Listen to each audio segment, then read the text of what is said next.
এই নতুন বছরটা আমরা যেন বেশি বেশি আল্লাহর শুকরিয়া দিয়ে নতুন বছরটাকে সমৃদ্ধ করতে পারি, বেশি বেশি যেন আল্লাহর ইবাদত করতে পারি। নতুন বছরে আমরা শপথ নেই, আমরা যেন অন্তরে হিংসা লালন না করি, বিদ্বেষ লালন না করি, আমরা নিজেরা যেন কাদা ছোড়াছুরি না করি, আমরা যেন মিলেমিশে একসাথে একাকার হয়ে যাই। আল্লাহ তুমি কবুল করো, আমরা পড়ি আমিন। 60টা জিনিস মানুষ মরে যাওয়ার পরে তার কবরে পৌঁছতে থাকে। ইন্না মিম্মা ইয়ালহাকুল মুমিন মিন হাসানাতিহি বা'দা মাউতিহি, মানুষ মরে যাওয়ার পরেও যে 60টা জিনিস তার কবরে পৌঁছায় তার মধ্যে একটা হচ্ছে মসজিদান বানাহু, সে যে মসজিদ বানিয়ে গিয়েছে ওই মসজিদের সওয়াব। সুবহানাল্লাহ পড়েন। আপনি টাকা দিয়ে মসজিদ বানিয়ে দিলেন, ওই মসজিদে মুসল্লিরা নামাজ পড়ে, রোজাদাররা এসে ওখানে ইফতার খায়, তাহাজ্জুদ আদায়কারীরা তাহাজ্জুদ পড়ে, তাদের সওয়াবের কমতি হবে না, কিন্তু তাদের সওয়াবের একটা পার্সেন্টেজ সওয়াব যে ব্যক্তি মসজিদ বানালো তার আমল নামে আল্লাহ ঢুকিয়ে দেয়। সুবহানাল্লাহ বলতে পারলেন না? হে নামাজি আমার ঘরে নামাজ পড়ো আজ, দিল মে তোমার চরণ তলে হৃদয় যায় নামাজ। হে নামাজি আমার ঘরে নামাজ পড়ো আজ, দিল মে তোমার চরণ তলে হৃদয় যায় নামাজ। পড়েন আল্লাহু আকবার। কি সুন্দর লিখেছেন কাজী নজরুল ইসলাম। কাজী নজরুল ইসলাম খুব সুন্দর করে বলেছেন, মসজিদেরই পাশে আমায় কবর দিও ভাই, ঠিক কিনা? মসজিদেরই পাশে আমায় কবর দিও ভাই, যেন গোরে হতে মুয়াজ্জিনের আযান শুনতে পাই। আমার গোরের পাশে দিয়ে ভাই নামাজিরা যাবে, পবিত্র সেই পায়ের ধ্বনি এ বান্দা শুনতে পাবে। গোরা যাব হতে গুনাহগার পাইবে রেহাই, মসজিদেরই পাশে আমায় কবর দিও ভাই। কত মানুষ নামাজি ভাই মসজিদাঙ্গিহীনাতে, আল্লাহর নামের জিকির করে লুকিয়ে গভীর রাতে। আমি তাদের সাথে ওই আল্লাহর নাম জপতে চাই, আল্লাহর নাম জপতে চাই। পড়েন সবাই, মসজিদেরই পাশে আমায় কবর দিও ভাই, যেন গোরে হতেও মুয়াজ্জিনের আযান শুনতে পাই। চিল্লায় পড়তে হবে আমিন। কি দরদ ছিল আমাদের জাতীয় কবি কাজী নজরুল ইসলামের, মসজিদের পাশে আল্লাহ তুমি আমার কবর দিও। আল্লাহ এই দোয়াটা কবুল করে নিয়েছে, ঠিক কিনা? ওনার কবরের পাশে মসজিদ আছে না নাই? আছে। এজন্য মসজিদের সাথে সম্পর্ক জুড়ে দেওয়া এটা ইমানদারের আলামত, আর মসজিদকে ঘৃণা করা এটা মুনাফিকের আলামত। এজন্য আমরা যেন আমাদের হৃদয়টাকে মসজিদের সাথে জুড়ে দেই, মসজিদের সাথে যেন সুসম্পর্ক থাকে। মসজিদ সবার, মসজিদ নিয়ে দলাদলি নাই। দলাদলি আছে অনেক জায়গায়, হানাফি মসজিদ, আহলে হাদিস মসজিদ এরকম আমরা দেখি বা শুনি, এটা ঠিক না। হানাফি মসজিদ বলে কোনো কথা নাই, আহলে হাদিস মসজিদ বলে কোনো কথা নাই। মসজিদ সবার। ছোট্টখাট্ট বিষয় নিয়ে মসজিদে মারামারি, একজন হাত তোলে আরেকজন তোলে না, কিলাকিলি আছে না নাই? একজন বলে জোরে আমিন, আরেকজন আস্তে আমিন, মারামারি আছে না নাই? এগুলো কি মারামারি করার কোনো বিষয়? কথা বলেন। সালাতে ফরজ আছে, ওয়াজিব আছে, সুন্নাহ আছে। খেয়াল করে বুঝবেন, ফরজ যদি নষ্ট হয় সালাত ভঙ্গ হয়, you have to repeat your সালাহ। ওয়াজিব নষ্ট হলে সালাত ভঙ্গ হয় না, নতুন করে পড়া লাগে না, সেজদায় শাহু দিলেই সালাত আদায় হয়ে যায়। আর সুন্নাহ নষ্ট হলে নামাজ নষ্টও হয় না, নতুন করে পড়াও লাগে না, সৌ সেজদাও লাগে না, নামাজ আদায় হয়ে যায় সুন্নাহ নষ্ট হলে। এই যে হাত তোলা না তোলা এটা সুন্নাহ, আমিন জোরে বলা না বলা এটা কি সুন্নাহ। যেটা কোনো কারণে কেউ না করলেও তার নামাজ কবুল করে নিবে কে? আর এই সব সুন্নত লই আমগো দেশে গিলাগিলি। মৌলভীবাজারে মাশাআল্লাহ এগুলা নাই, এখানেও আছে। এগুলার অবসান ঘটুক, আমরা চাই কি চাই না? আর কত এই ছোটখাটো বিষয় নিয়ে আমরা এই বিভেদের প্রাচীর আর দেয়ালকে উঁচু করব আমাদের মাঝখানে? কবে আমরা ঐক্যের সিন্ডিকেট করব? কবে? আর কবে সাদা মনের মানুষ হব? কবে? আর কত? অনেক হয়েছে, আর না, এবার থামেন। বিভেদের প্রাচীরকে ভেঙে চুড়িয়ে দেন। ঐক্যের এমন সিন্ডিকেট গড়তে হবে যাতে কোনো অপশক্তি এই ঐক্যকে ভাঙতে না পারে, বানচাল করতে না পারে। চিল্লায় বলেন ঠিক কিনা? এজন্য মিউচুয়াল রেসপেক্টের দরকার, পারস্পরিক শ্রদ্ধাবোধ সব ক্ষেত্রে, রাজনীতিতে, সামাজিক অ্যাক্টিভিটিসে আমাদের আলেম ওলামাদের মধ্যে পারস্পরিক শ্রদ্ধাবোধের দরকার, মিউচুয়াল রেসপেক্ট। কেউ কাউরে রেসপেক্ট করে না, আমি যেটা বুঝছি এটাই সব, বাকি সব হারাম, এরকম বলে না অনেকে?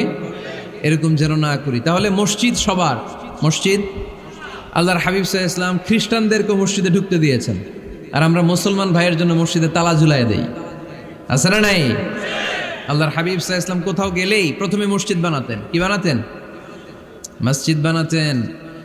মক্কা থেকে হিজরত করে মদিনায় আসলেন, কোবায় থাকলেন কয়েক সপ্তাহ। কোবা পল্লীতে তিনি মসজিদ বানালেন, মসজিদ কোবা। ওখানে প্রতি শনিবার কেউ যদি অজু করে ওখানে যে 2 রাকাত নামাজ পড়ে, একটা কবুল উমরার সওয়াব আল্লাহ তাআলা তার আমলনামায় দিয়ে দেয়। মসজিদে কোবা বানালেন। তারপরে মদিনায় এসে মসজিদে নববী বানালেন আল্লাহর হাবিব সাল্লাল্লাহু আলাইহি ওয়াসাল্লাম, মসজিদে নববী। এটা ছিল আল্লাহ রাসূল সাল্লাল্লাহু আলাইহি ওয়াসাল্লামের বৈশিষ্ট্য। কোথাও গেলেই তিনি মসজিদ বানাতেন, মসজিদে নববী। হায় রে, এখন তো কত সুন্দর মসজিদ আমরা দেখি, আমরা যে সালাত পড়ি। আল্লাহর হাবিব সাল্লাল্লাহু আলাইহি সাল্লামের সময় মসজিদে নববী কি এরকম ছিল?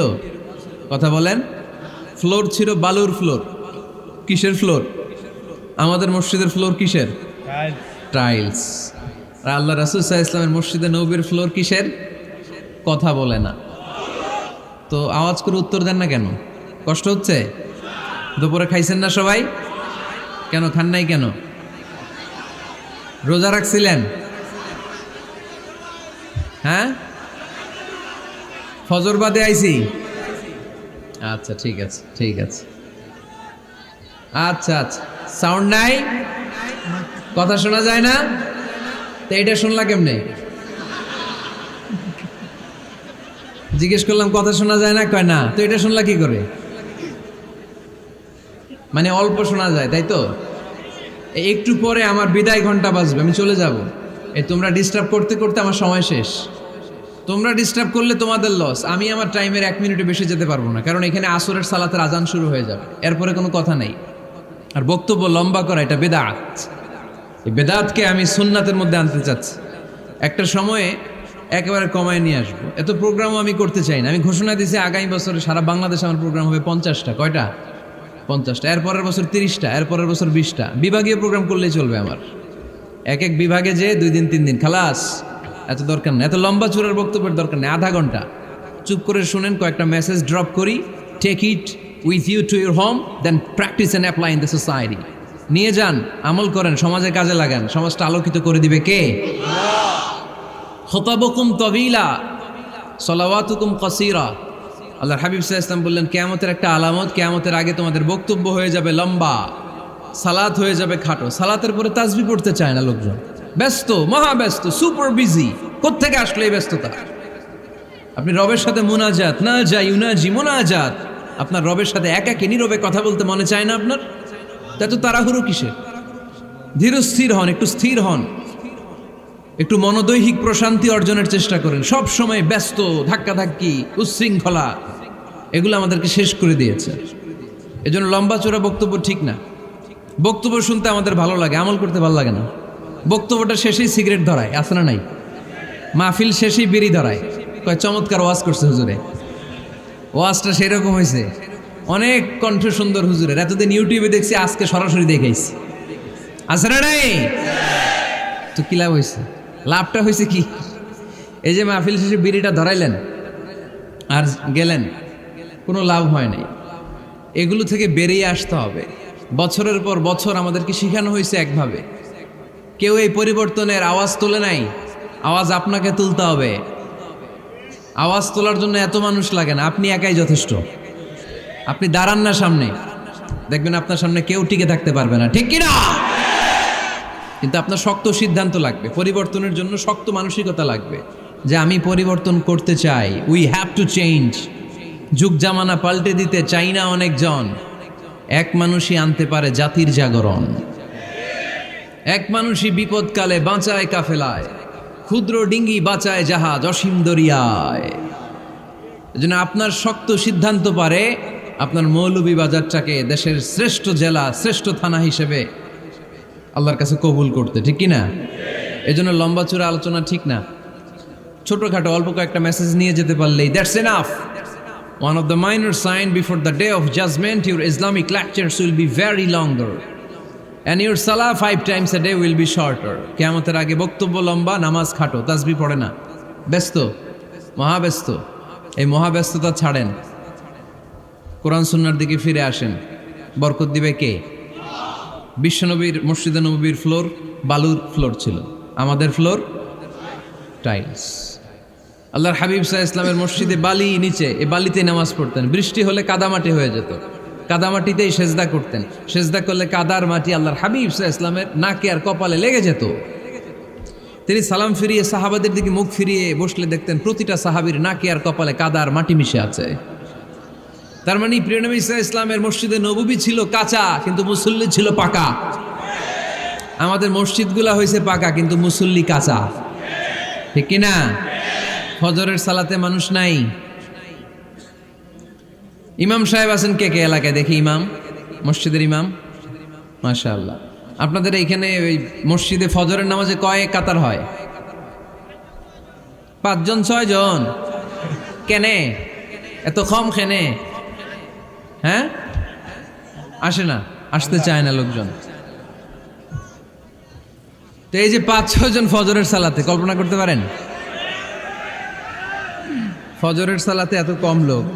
ফজরের জামাতে লোক যায় না, এটা একটা মহামারী। যেদিন ফজরের জামাতের দৃশ্য আর জুমার নামাজের দৃশ্য একরকম হয়ে যাবে, ওই দিনই বাংলাদেশে ইসলাম কায়েম হয়ে যাবে। এখন স্লোগান তোলে বিপ্লব বিপ্লব, ইসলামী বিপ্লব। আর ফজরের সময় আমি কম্বলের ভিতরে, আছে না নাই? কোনো বিপ্লব হবে না। ফজরের নামাজ জামাতে পড়ুন, সকালটারে বরকতময় করে দিবে কে? আল্লাহর হাবিব সাল্লাল্লাহু আলাইহি ওয়াসাল্লামের মসজিদ ছিল সবার জন্য উন্মুক্ত, এখানে সবাই আসতে পারত। এজন্য মসজিদ হবে সবার। আমরা মসজিদের আবাদকারী হতে চাই। এজন্য রাব্বুল আলামিন বলেন, ইন্নামা ইয়া'মুরু মাসাজিদাল্লাহি মান আমানা বিল্লাহি ওয়াল ইয়াউমিল আখির وأقام الصلاة وآتى الزكاة ولم يخش إلا الله فعسى أولئك أن يكونوا من المهتدين سبحان الله পড়েন। রব্বুল আলামিন বললেন মসজিদের আবাদকারী হবে তারা যারা আল্লাহর প্রতি ঈমান আনে, আখিরাতের প্রতি ঈমান আনে, যারা সালাত কায়েম করে, যারা যাকাত আদায় করে, যারা দুনিয়ার কাউকে ভয় পায় না, ভয় পায় একজনকে। চিল্লায় বলেন তিনি কে? যাদের হৃদয়ে আছে আল্লাহর ভয়, তারা কবু পথ ভুলে যায় না। আল্লাহর প্রেম ছাড়া এই দুনিয়া কারো কাছে কোনো কিছু চায় না, ঠিক কিনা? তাহলে যারা মসজিদের আবাদকারী এরা ভয় পায় একজনকে, চিল্লায় বলেন তিনি কে? মসজিদের আবাদকারীদের প্রথম গুণ, তারা আল্লাহয় বিশ্বাস করে, তারা আখিরাতে বিশ্বাস করে, তারা সালাত কায়েম করে, তারা যাকাত আদায় করে, তারা আল্লাহ ছাড়া পৃথিবীর কাউরে ভয় পায় না। আল্লাহ বলেন ফাআসা উলাইকা আইয়াকুনু মিনাল মুহতাদিন, আশা করা যায় তারাই হলো হেদায়েতের রাস্তার উপরে আছে, ঠিক কি না? তারাই মসজিদের আবাদকারী, যারা মসজিদে যায়, সালাত আদায় করে। এখন মসজিদের আবাদকারী আপনি হতে চান, আপনি মসজিদে যান না, আপনি আবাদকারী হতে পারবেন? মসজিদের অনেক সভাপতি আছে মসজিদে যায় না, আছে না নাই? মৌলভীবাজারে এই সমস্যা বোধহয় নাই। মসজিদের সেক্রেটারি মসজিদে যায় না, আছে না নাই?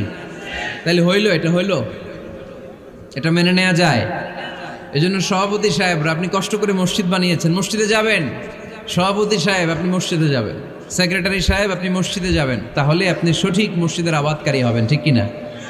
আমরা মসজিদের আবাদকারী হতে চাই, ইনশাআল্লাহ পড়েন। উমরানুল মাসাজিদ, মসজিদের আবাদ কি করে করতে হয়? মসজিদ আবাদ করার এক নাম্বার মাধ্যম হচ্ছে মসজিদ নির্মাণ করা। কি করা? নির্মাণ করা। খেয়াল করবেন, আল্লাহর হাবিব সাল্লাল্লাহু আলাইহি ওয়াসাল্লাম বলেছেন, মান বানা মসজিদান মিন মালিহি ফিদ দুনিয়া বানাল্লাহু লাহু বাইতান ফিল জান্নাহ। যে ব্যক্তি নিজের পকেটের টাকা খরচ করে দুনিয়াতে মসজিদ বানায়, আল্লাহ তাআলা তার জন্য জান্নাতে ঘর বানায়। 60টা জিনিস মানুষ মরে যাওয়ার পরে তার কবরে পৌঁছতে থাকে। ইন্না মিম্মা ইয়ালহাকুল মুমিন মিন হাসানাতিহি বা'দা মাউতিহি, মানুষ মরে যাওয়ার পরেও যে 60টা জিনিস তার কবরে পৌঁছায়, তার মধ্যে একটা হচ্ছে মসজিদান বানাহু, সে যে মসজিদ বানিয়ে গিয়েছে ওই মসজিদের সওয়াব। সুবহানাল্লাহ পড়েন। আপনি টাকা দিয়ে মসজিদ বানিয়ে দিলেন, ওই মসজিদে মুসল্লিরা নামাজ পড়ে, রোজাদাররা এসে ওখানে ইফতার খায়, তাহাজ্জুদ আদায়কারীরা তাহাজ্জুদ পড়ে, তাদের সওয়াবের কমতি হবে না, কিন্তু তাদের সওয়াবের একটা পার্সেন্টেজ সওয়াব যে ব্যক্তি মসজিদ বানালো তার আমল নামে আল্লাহ ঢুকিয়ে দেয়। এজন্য বেশি বেশি মসজিদ বানাতে রাজি আছেন তো? তাহলে মসজিদ আবাদ করার প্রথম মাধ্যম হচ্ছে মসজিদ বানানো। 2 নাম্বার মাধ্যম হচ্ছে মসজিদে যেয়ে জামাতে সালাত আদায় করা। জামাতে সালাতুল জামাআ তাফদুলু সালাতাল ফাযযি বি27 দারাজা। ঘরে নামাজ পড়লে একা একা পড়লে যেই সওয়াব, জামাতে পড়লে 27 গুণ বেশি সওয়াব। সুবহানাল্লাহ বলতে পারলেন না? হে নামাজি আমার ঘরে নামাজে পড়ো আজ, দিলে মে তোমার চরণ তলে হৃদয় যায় নামাজ। হে নামাজি আমার ঘরে নামাজে পড়ো আজ, দিলে মে তোমার চরণ তলে হৃদয় যায় নামাজ। পড়েন আল্লাহু আকবার। কি সুন্দর লিখেছেন কাজী নজরুল ইসলাম। মসজিদ কেমন যেন মসজিদ তার নিজের ভাষায় আল্লাহর কাছে কেঁদে কেঁদে ফরিয়াদ জানায়, আল্লাহ নামাজিরা আমার ঘরে আসে না, কি সুন্দর টাইলস, কি সুন্দর মুসল্লা, কি সুন্দর এয়ার কন্ডিশন, সব আছে কিন্তু মুসল্লি নাই, ঠিক কিনা? মসজিদগুলো আল্লাহর কাছে ফরিয়াদ জানায়। এজন্য আমরা যেন মসজিদমুখী হই। কি মুখী? আওয়াজ করে বলতে হবে, কি মুখী? মসজিদমুখী। তাহলে মসজিদ আবাদের 1 নাম্বার পদ্ধতি মসজিদ বানানো। 2 নাম্বার মসজিদে বেশি বেশি যে জামাতে সালাত আদায় করা। 3 নাম্বারে মসজিদের সাথে সম্পর্ক জুড়ে দেওয়া, হৃদয়টা যেন সবসময় মসজিদের সাথে লেগে থাকে। আল্লাহর হাবিব সাল্লাল্লাহু আলাইহি ওয়াসাল্লাম বললেন, সাবআতুন ইউযিল্লুহুমুল্লাহু ফি যিল্লিহি ইয়াউমা লা যিল্লা ইল্লা যিল্লু। 7 শ্রেণীর ব্যক্তিকে আল্লাহ তাআলা কিয়ামতের দিন আরশের নিচে ছায়া দিবে, যেদিন আল্লাহর আরশের ছায়া ছাড়া কোনো ছায়া পৃথিবীতে থাকবে না। সেই দিনটা কি এই দিনের মতো? কিয়ামতের দিনটা আজকের এই দিনের মতো হবে? 50,000 বছর হবে। এটা লেন্থ, এটা ডিউরেশন। কাআন সাফসাফা লা তারা ফিহা ইওয়াজা ওয়ালা আমতা, লেভেল প্লেইং ফিল্ড, তামার জমিন। একটু কল্পনা করেন তো ওই দিনটা কত ভয়ঙ্কর। বাবা ছেলেরে চিনবে না ওই দিন, ছেলে বাবারে চিনবে না, স্ত্রী স্বামীকে চিনবে না, স্বামী স্ত্রীকে চিনবে না, পীর সাহেব মুরিদ চিনবে না, মুরিদ পীর সাহেবকে চিনবে না, নেতা কর্মীকে চিনবে না, কর্মী নেতাকে চিনবে না। হায় হায়, ইয়া নাফসি ইয়া নাফসি বলে কাঁদবে। সূর্যটা মাথার কাছে চলে আসবে, সূর্যের তাপে মাথার মগজগুলো গলে গলে নাকের ছিদ্র আর কানের ছিদ্র দিয়ে টপ টপ করে বেয়ে বেয়ে পড়বে। তৃষ্ণায় মানুষগুলো পাগল পাড়া, জিহ্বাটা বের হয়ে নাভি পর্যন্ত ঝুলতে থাকবে। সেদিন সবাই পাগলের মতো ছুটতে থাকবে, কোনো ছায়া নাই আল্লাহর আরশের ছায়া ছাড়া। আল্লাহর হাবিব বললেন 7 শ্রেণীর ব্যক্তিকে আল্লাহ তাআলা আরশের নিচে ছায়া দিবেন। এর মধ্যে 1 শ্রেণীর ব্যক্তি রাজুলুন কলবুহু মুআল্লাকুন বিল মাসাজিদ, ওই ব্যক্তি যার হৃদয়টা সবসময় আল্লাহর মসজিদের সাথে লেগে থাকে। মসজিদের সাথে যার হৃদয় লেগে থাকে তাকে আরশের নিচে ছায়া দিবে কে? এজন্য মসজিদের সাথে যেন আমাদের হৃদয়গুলো লেগে থাকে। অনেকেই দেখবেন এত ভালো নামাজে, জোহর পরে টেনশন করে আসরটা কই পড়বো, আসর পরে চিন্তা করে মাগরিবের সময় আমি কোথায় থাকবো, মাগরিবের সময় টেনশন, ইস এশাটা হয়ে গেলেই তো শেষ। এরকম লোক আছে না নাই? এদেরকে সেই কঠিন ভয়াবহ দিনে আরশের নিচে ছায়া দিবে কে? তারপরে মসজিদ আমাদের 4 নাম্বার পদ্ধতি, মসজিদকে পরিচ্ছন্ন রাখা, মসজিদকে ঝাড়ু দেয়া।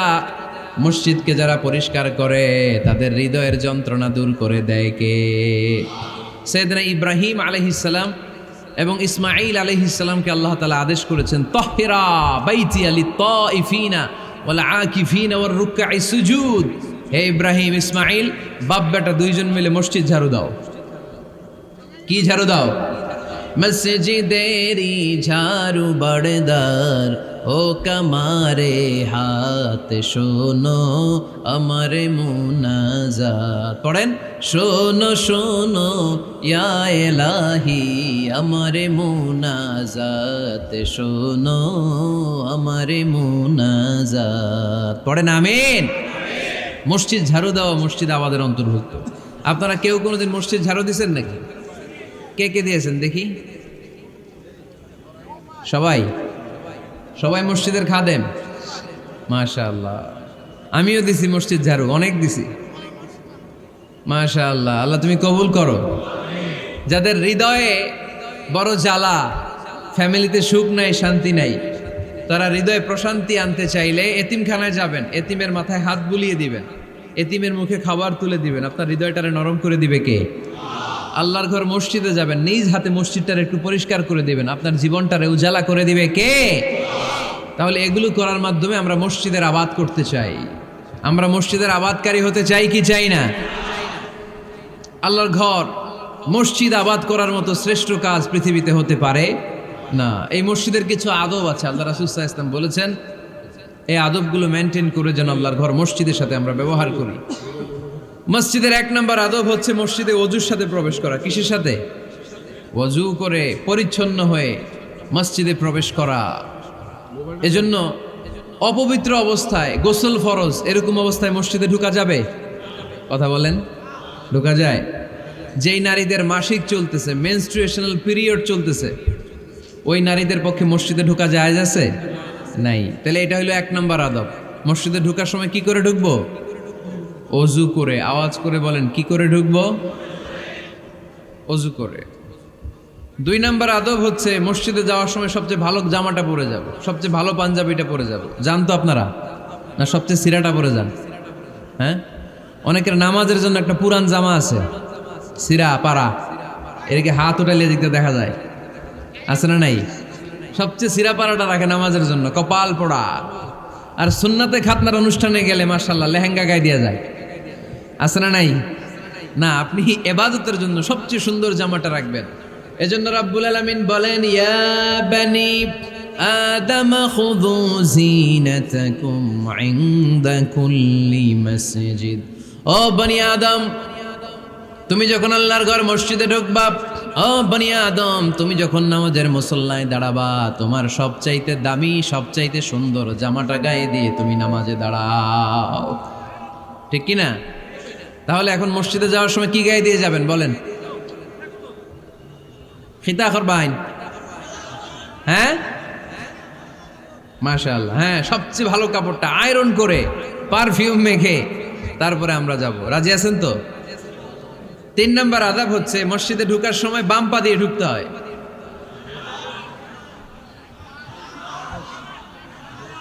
কোন পা? আরো জোরে।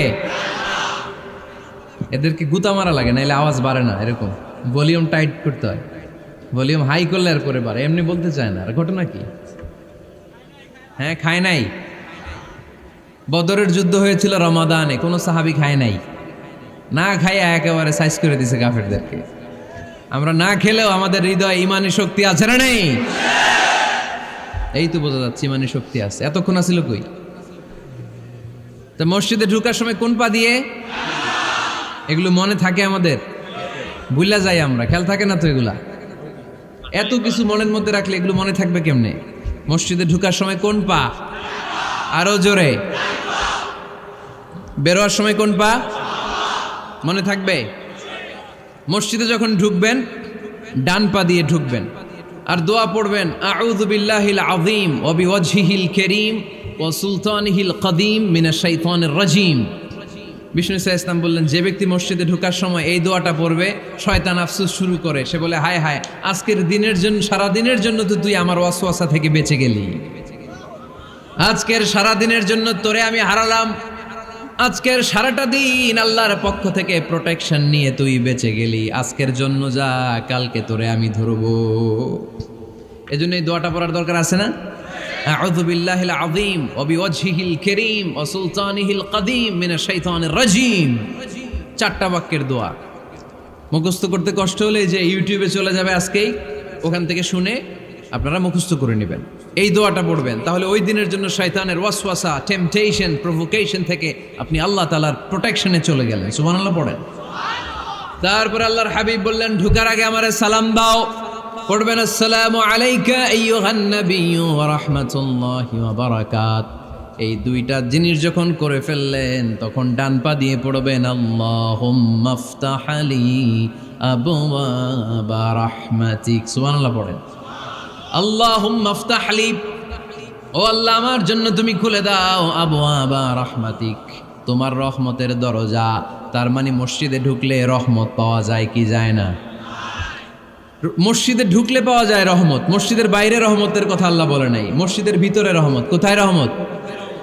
কোথায়? মসজিদের ভিতরে রহমত আছে না? তার প্রমাণ, মসজিদে ঢুকলেই শান্তি লাগে কেমন জানি, আর ঘুমে ধরে। মসজিদে ঘুমাইছেন কারা কারা দেখি? সবাই ঘুমাইছেন? আরে আমি কত ঘুমাইছি। জুমার নামাজের সময় যে কি ঘুম আসে, আসে আসে কমন পড়ছে, একেবারে কমন পড়ে গেছে। ঘুম আসে কারণ রহমতের ঝিরি ঝিরি বাড়িধারা আল্লাহ তাআলা আরশের উপর থেকে নাজিল করতে থাকে, আর এই রহমতের কারণে হৃদয়টা প্রশান্ত হয়ে যায়, অনেকের ঘুমও চলে আসে, ঠিক কি না? এজন্য আল্লাহুম্মা আফতাহ লি আবওয়াবা রাহমাতিক, ও আল্লাহ তোমার রহমতের দরজাগুলো আমার জন্য খুলে দাও। এই দোয়া পড়লে রহমতের দরজা খুলে দেয় কে? আবার মসজিদ থেকে যখন বের হবেন তখন কোন পা দিয়ে? জোরে বলেন। বাম পা দিয়ে কি পড়বেন? আল্লাহুম্মা ইন্নী আসআলুকা মিন ফাদলিক, ও আল্লাহ তোমার কাছে আমি তোমার পক্ষ থেকে ফদল চাই, মানে রিজিক চাই। রিজিক দেওয়ার মালিক কে? তার মানে খুব সোজা সাপটা কথা হচ্ছে, মসজিদের ভিতরে পাওয়া যায় রহমত, আর বাইরে পাওয়া যায় ফদল বা রিজিক। বাইরে পাওয়া যায় কি? রিজিক। মসজিদের ভিতরে রিজিক আছে। তার মানে সারাদিন মসজিদে বসে থাকলে রিজিক মিলবে? নামাজের সময় নামাজ পড়তে হবে, কাজের সময় কাজ করতে হবে, এটাই হচ্ছে ইসলামের বিধান। নামাজের সময় নামাজ, কাজের সময়। আমি প্রশ্ন করবো, আওয়াজ করে উত্তর দেন। নামাজের সময়, কাজের সময়, নামাজের সময়, কাজের সময়, এটা মনে থাকবে। এজন্য আল্লাহ বললেন, ফাইদা কুদিয়াতিস সালাতু ফান্তাশিরু ফিল আরদি ওয়াবতাগু মিন ফাদলিল্লাহ। যখন তোমাদের সালাত শেষ হয়ে যায়, আল্লাহর রিজিক অন্বেষণের জন্য আল্লাহর জমিনে তোমরা ছড়িয়ে যাও। নামাজের সময় আসবেন, নামাজ শেষ বের হয়ে যান। ফান্তাশিরু ফিল আরদ, জমিনে ছড়িয়ে পড়ো। নামাজ শেষ, চেয়ারম্যান সাহেব চলে যাবে ইউনিয়ন পরিষদের ভেতরে, ছাত্ররা চলে যাবে হাই স্কুলে, মেম্বার অফ দ্য পার্লামেন্ট চলে যাবে সংসদে, সেনাবাহিনীর লোকেরা চলে যাবে ক্যান্টনমেন্টে, ব্যবসায়ীরা চলে যাবে তাদের বাজারে, সিএনজি ওয়ালারা সিএনজি নিয়ে ব্যবসা শুরু করবে, রাস্তায় নেমে যাবে, চিল্লায় বলেন ঠিক কিনা? এটাই ইসলামের বিধান। নামাজের সময় নামাজ, কাজের সময়। আচ্ছা, তাহলে প্রথম সুন্নাত পেলাম, পবিত্র হয়ে ঢুকবো, ভালো জামা পরে ঢুকবো 2 নাম্বার। 3 নাম্বার, ঢুকার সময় কোন পা? বের হওয়ার সময় 4 নাম্বার, মসজিদে ঢুকেই 2 রাকাত। মসজিদে ঢুকে কয় রাকাত পড়েন আপনারা? তাহিয়াতুল মসজিদ, মসজিদে আপনি ওয়েলকাম জানাবেন, ঢুকেই 2 রাকাত পড়বেন, ওযু করলেই 2 রাকাত। আল্লাহর হাবিব সাল্লাল্লাহু আলাইহি ওয়াসাল্লাম মসজিদে নববীতে জুমার খুতবা দিচ্ছেন। খুতবা চলাকালীন সময়ে এক সাহাবী এসে মসজিদের মধ্যে বসে পড়লেন। আল্লাহর হাবিব সাল্লাল্লাহু আলাইহি ওয়াসাল্লাম সাহাবীরে বললেন দাঁড়াও। সাহাবী দাঁড়ালেন। আল্লাহর নবী জিজ্ঞেস করলেন, কেন বসে বললা? 2 রাকাত পড়ছো নাকি? সাহাবী বলে, পড়ি নাই।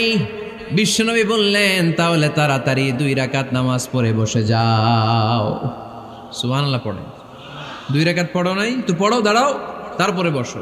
দেখেন, খুতবা চলাকালীন সময়ে আমাদের খতিবরা কখনো খুতবা থামায়? কথা বুঝেন নাই? জুমার খুতবা আপনারা শুনেন না? খুতবা চলতেছে, ওই মুহূর্তে ইমাম সাহেবরা কখনো খুতবা থামায়? মাঝখানে কোনো ঝামেলা হলে থামায় না। প্রথম খুতবা শেষ, বসে, তারপরে দ্বিতীয় খুতবা। খুতবার মাঝখানে কোনো থামাথামি নাই। কিন্তু আল্লাহর হাবিব সাল্লাল্লাহু আলাইহি সাল্লাম কেমন খতিব ছিলেন দেখেন। আল্লাহর হাবিব সাল্লাল্লাহু আলাইহি সাল্লামের খুতবা দেওয়ার স্টাইল অ্যান্ড অ্যাটিটিউড এবং আমাদের খুতবা দেওয়ার স্টাইল অ্যান্ড অ্যাটিটিউড আল্লাহ রাসূল সাল্লাল্লাহু আলাইহি ওয়াসাল্লামেরটা কত প্রাণবন্ত ছিল।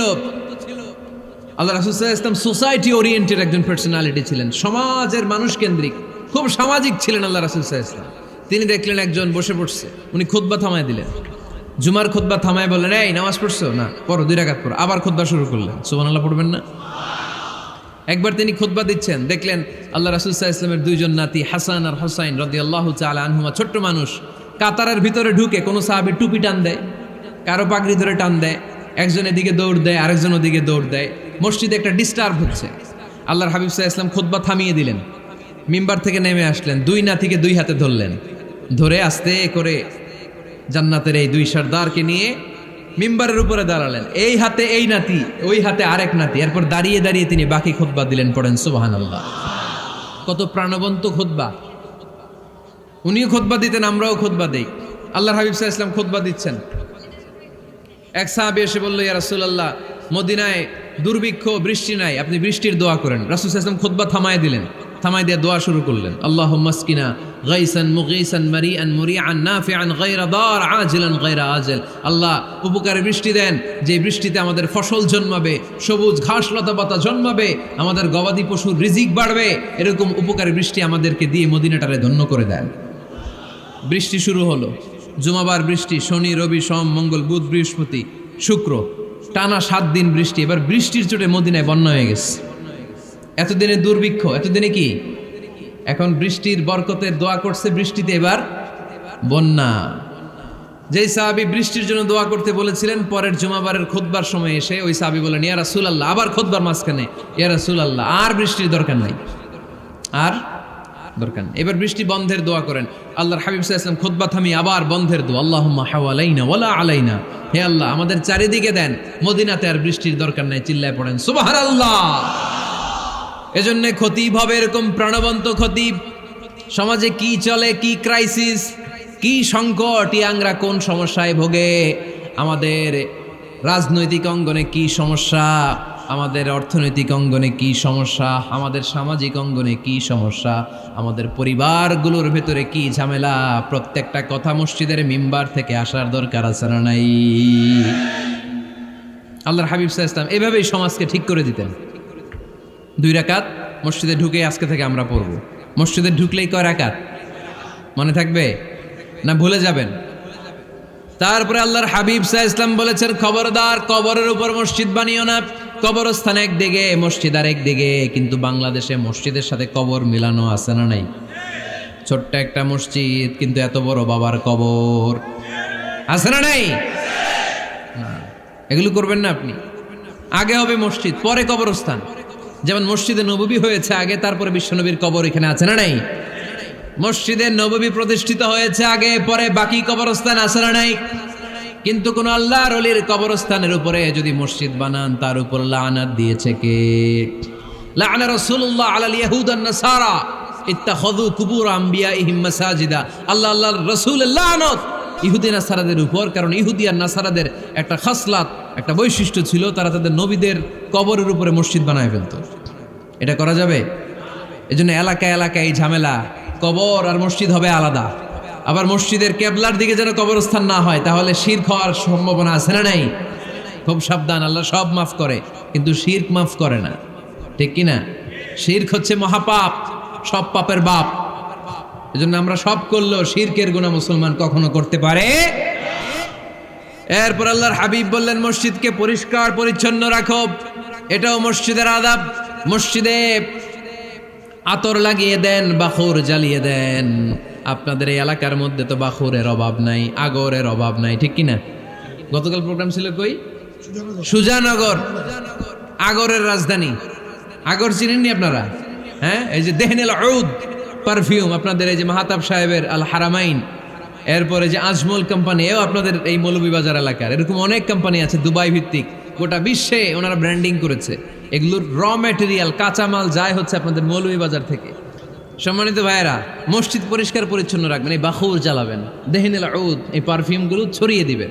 মসজিদের মধ্যে অনেক মসজিদে দুর্গন্ধ আছে না নাই? এই কার্পেটের মধ্যে ময়লা, পরিষ্কার করেন। আল্লাহর হাবিব সাল্লাল্লাহু আলাইহি ওয়াসাল্লাম বলেছেন, খবরদার। আম্মা জান আয়েশা বর্ণনা করেন, আমার রাসূলুল্লাহ সাল্লাল্লাহু আলাইহি ওয়াসাল্লাম বিবিনাইল মসজিদ ফি দুয়ার, ওয়া আন তুতাইয়াবা ওয়া তুনাজ্জাফ, আমরা যেন এলাকা এলাকায় মসজিদ বানাই, মসজিদগুলোকে যেন পারফিউম দিয়ে আতর দিয়ে সুগন্ধময় করে দেয়। বিশ্বনবী আদেশ করেছেন, সুবহানাল্লাহ পড়েন। এজন্য কোনো অপরিচ্ছন্ন মসজিদ থাকতে পারবে না। মসজিদের পাশ দিয়ে গেলে আতরের ঘ্রাণে আমোদ হয়ে লোকজন যেন বুঝতে পারে এটা আল্লাহর ঘর, মসজিদ। চিল্লায় বলেন ঠিক কিনা? এরপরে আল্লাহর হাবিব সাল্লাল্লাহু আলাইহি ওয়াসাল্লাম বলেছেন, মসজিদের আরেকটা আদব হলো মসজিদকে অতিমাত্রায় ডিজাইন না করা। বেশি ডিজাইন করা যাবে না। এমন ডিজাইন করা যাবে না যে এটা মসজিদ বোঝাই যায় না। এত লাইটিং ফাইটিং করে, এটা কি মসজিদ না কমিউনিটি সেন্টার বোঝাই যায় না। আছে না নাই? আছে। এরকম যেন আমরা না করি সম্মানিত ভাইয়েরা। বিশেষ করে মসজিদের সামনের দেয়ালে। কোন দেয়ালে? সামনের দেয়ালটা কেবলার দিকে যেই দেয়াল, এই দেয়ালটা হতে হবে ফ্রেশ, যাতে করে মানুষের দৃষ্টি আকর্ষণ না করে। প্রায় মসজিদের দেয়ালের মাঝখানে দেখবেন আপনি ক্যালেন্ডার ঝুলায় রাখে, আছে না নাই? মৌলভীবাজারের কি অবস্থা? খিতা খবর আছে? তো এই যে ক্যালেন্ডার ঝুলায় রাখে, ওইখানে দেখবেন বিভিন্ন মসজিদের ছবি, এতিমখানার ছবি, মানুষের ছবি। তো মানুষ নামাজও পড়ে, আবার ওগুলোও তাকায়, আছে না নাই? প্রথম কাতারে পরে ওইখানে কি লেখা এগুলো পরে, তার ডিস্টার্ব হচ্ছে না? এই মুসল্লির দৃষ্টি যাতে অন্যদিকে না যায়, এটা খেয়াল রাখতে হবে। যদি পারা যায় মসজিদের সামনে কোনো ঘড়ি টড়ি চলবে না। ঘড়ি মসজিদের পেছনের দেয়ালে, সময়সূচি পেছনের দেয়ালে, সব পেছনে। সময় কয়টা বাজে ওটা ইমাম দেখলেই চলবে, ইমাম এভাবে দেখে নিবে, আপনারাও দেখে নেবেন। কিন্তু সামনের দেয়ালটা যত সিম্পল করা যায়। আল্লাহর হাবিব সাল্লাল্লাহু আলাইহি ওয়াসাল্লাম নামাজ পড়া অবস্থায় সামনে এমন কিছু রাখতেন না যেটার দ্বারা আল্লাহর হাবিব সাল্লাল্লাহু আলাইহি ওয়াসাল্লামের সালাতে মনোযোগ অন্যদিকে চলে যায়। আমরা যখন সালাত পড়ি, যদি অন্যদিকে তাকাই, ফেরেশতার মাধ্যমে আল্লাহ একটা ডাক দেয়, বলে আকবিল, এই বান্দা ফিরে আয়, তোর নজর থাকা দরকার সিজদার জায়গায়, ফিরে আয়। আপনি আবার যখন অন্যদিকে তাকান, আল্লাহ বলে ফিরে আয়, সিজদার দিকে তাকা। আপনি আবার যখন ঘড়ির দিকে তাকান, আল্লাহ বলে আকবিল, ফিরে আয়, সিজদার দিকে তাকা। আপনি যখন আবার অন্যদিকে তাকান, তখন আল্লাহ বলে লা হাজাতা লি ইলা সালাতিক, তোর এই নামাজের দরকার আমার নাই। নাউজুবিল্লাহ পড়বেন না? তোর এই নামাজের দরকার আমার নাই। অজু করে কষ্ট করে যাকে খুশি করার জন্য আপনি সালাতে দাঁড়ালেন, উনি যদি বলে এই নামাজের দরকার নেই, তা কার জন্য নামাজ পড়লেন আপনি? কথা কি বুঝতে পেরেছেন? এই জন্য এলাকার গণ্যমান্য ব্যক্তিবর্গ আছে, আমাদের চেয়ারম্যান সাহেব আছে, আরো অন্যান্য বিজনেস ম্যাগনেটরা আছে। আপনারা মসজিদ যখন নির্মাণ করবেন, সামনের দেয়ালটা যত সাদামাটা হতে পারে ততই ভালো। এমনকি জায়নামাজের মধ্যে এখন কাবা ঘরের ছবি আছে না নাই? আছে না? কি মুসলমান আমরা! নিজের কাবারে নিজে লাথি মারি নামাজের আগে, মনের অজান্তে নিজের কাবাকে নিজে লাথি মারছি। এরকম জায়নামাজ ব্যবহার করা নিষেধ। চিল্লায় বলেন ঠিক কিনা? সাদা ফ্রেশ জায়নামাজ বাজারজাত করেন, আপনাদের সিদ্ধান্তই ওনাদের ব্যবসা বয়কট হয়ে যাবে। আপনারা যদি এখন থেকে মসজিদের মিনারা আর কাবা ঘরের যে প্রতিকৃতি বা ছবি, এরকম ছবি সম্বলিত জায়নামাজ কিনা বন্ধ করে দেন, এদের মার্কেট থাকবে? কথা বলেন। কালকে থেকে আমরা জায়নামাজ কেনার সময় ফ্রেশ জায়নামাজ কিনবো।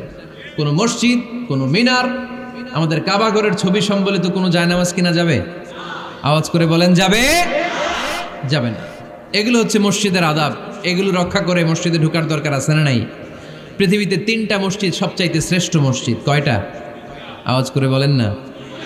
1 নাম্বার মসজিদুল হারাম, ফাওয়াল্লু উজুহাকুম শাতরা। যেখানেই তোমরা নামাজ পড়ো না কেন, মসজিদের হারামের দিকে হয়ে নামাজ পড়ো। কেবলা কোন দিকে আজকে?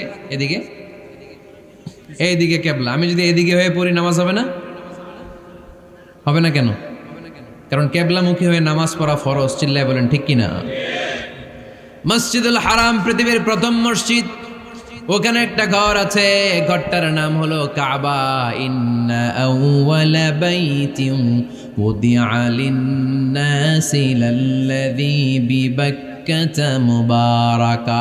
এই পৃথিবীর প্রথম ঘর, যেই ঘরটা স্থাপিত হয়েছে বাক্কা শহরে। বাক্কা মক্কার আগের নাম, এখন শহরের নাম মক্কা। আগে নাম ছিল কি? সবাই বলেন, কি নাম ছিল? বাক্কা। এটা পৃথিবীর আদি ঘর। সব নবীদের পরশধন্য পদধূলিতে এই জায়গাটা বরকতময় হয়েছে। এটা এমন ঘর, যেই ঘরের চারদিকে 1 রাকাত নামাজ পড়লে 1 লক্ষ রাকাতের সওয়াব পাওয়া যায়। হজ উমরা করেছেন কে কে দেখি? হজ উমরা করেছেন আপনারা না? মাশাআল্লাহ। আমরা যারা করতে পারি নাই, আল্লাহ তাদেরকেও তৌফিক দাও। আমরা যেন এই কাবা ঘরে যে প্রাণ ভরে সালাত আদায় করতে পারি, আল্লাহ তৌফিক দান করো। আমরা যেন মসজিদে নববীতে যে প্রাণ ভরে সালাত পড়তে পারি, তৌফিক দান করো। আল্লাহর হাবিব সাল্লাল্লাহু আলাইহি ইসলামের কবরের সামনে দাঁড়িয়ে যেন আমরা প্রাণ খুলে মন প্রাণ উজাড় করে বিশ্বনবী সাল্লাল্লাহু আলাইহি ইসলামকে সালাম দিতে পারি। আল্লাহ তৌফিক দান করো। এই কাবা ঘরকে কেন্দ্র করে প্রতিদিন 100টা রহমত নাজিল হয়। আওয়াজ করে বলেন কয়টা? আল্লাহর হাবিব বললেন প্রতিদিন প্রতিনিয়ত 100টা রহমত নাজিল হতেই থাকে। সিত্তুন আলিত তাইফিন, 60টা রহমত তাদের উপর নাজিল হয় যারা কাবা ঘরের চারদিকে তাওয়াফ করে। আরবাঈন আলিল মুসাল্লিন, বাকি 40টা নাজিল হয় যারা কাবা ঘরের পাশে নামাজ পড়ে। ওয়া 20 আলিন নাযিরিনা ইলাল কাবা, বাকি 20টা রহমত প্রতিনিয়ত নাজিল হয় যারা তাওয়াফ করে না, সালাত আদায় করে না, শুধু কাবার গিলাফের দিকে তাকিয়ে থাকে। কাবার দিকে তাকায় থাকলেই সওয়াব। সুবহানাল্লাহ পড়েন। এক রাকাতে কয় লক্ষ রাকাতের সওয়াব। এজন্য আল্লাহর হাবিব সাল্লাল্লাহু আলাইহি ওয়াসাল্লাম বলেছেন লা তুশাদ্দুর রিহাল ইল্লা ইলা সালাসাতি মাসাজিদা, স্পেশাল ভার্চু এন্ড রিওয়ার্ড, বিশেষ সওয়াবের নিয়তে পৃথিবীর এই 3টা জায়গা ছাড়া কোথাও নিয়ত করে ভ্রমণ করা জায়েজ নাই। এক হচ্ছে মসজিদুল হারাম, 2 হচ্ছে মসজিদ নববী, 3 হচ্ছে মসজিদুল আকসা। এই 3টা মসজিদ ছাড়া পৃথিবীর কোনো মসজিদে নিয়ত করে সফর করা যাবে না। বিশেষ নিয়তে সফর করা যাবে না যে আমি যদি এই মৌলভীবাজারের জামে মসজিদে যাই বেশি সওয়াব পাওয়া যাবে, এই নিয়তে সফর করা যাবে না। বেশি সওয়াব শুধু এই 3 মসজিদে। মসজিদুল হারামে 1 রাকাতে কত রাকাতের সওয়াব? কথা কয় না, বুঝে নাই বোধহয়। কয় লক্ষ? আর মসজিদে নববীতে 1 রাকাতে 1000 রাকাতের সওয়াব। আরেক বর্ণনায় আছে 50,000, বর্ণনাটা দুর্বল। সহিহ বর্ণনায় এসেছে 1 রাকাতে 1000 রাকাতের সওয়াব। মসজিদুল আকসায় সালাত পড়লে 1 রাকাতে, এক বর্ণনায় এসেছে 250 রাকাতের সওয়াব, আরেক বর্ণনায় এসেছে 500 রাকাতের সওয়াব। এই 3টা মসজিদ ছাড়া যে নামাজ পড়লে বেশি সওয়াব হবে, এই নিয়তে সফর করা যাবে? চিল্লায় বলেন যাবে। তবে মসজিদটা দর্শন করার জন্য যেতে পারবেন। মসজিদটা দেখতে কেমন, এটার ক্যালিওগ্রাফিক্যাল ডিজাইন কেমন, এটার আর্কিটেকচারাল ডিজাইন কেমন, এটার দৃষ্টিনন্দন সৌন্দর্য কেমন, মসজিদটা দেখতে কেমন, দেখতে যেতে পারবেন। কিন্তু বিশেষ সওয়াব রিওয়ার্ড এই 3টা মসজিদ ছাড়া অন্য কোনো মসজিদের জন্য হবে না। এই মসজিদ হচ্ছে আমাদের সামাজিক ঐক্যের কেন্দ্রবিন্দু, এটা হচ্ছে আমাদের কমিউনিটি সেন্টার। আমরা শুধু নামাজের জন্য মসজিদকে ইউজ করি, এছাড়া আরো অনেক ইউসেজ আছে মসজিদের। খেয়াল রাখবেন, আমাদের মুসলমানদের মসজিদ হিন্দুদের মন্দিরের মতো নয়। কোথায় আজান হয়েছে? শেষ করে দিব না? সুবহানাকাল্লাহুম্মা ওয়া বিহামদিকা আশহাদু আল্লা ইলাহা ইল্লা আনতা আস্তাগফিরুকা ওয়া আতুবু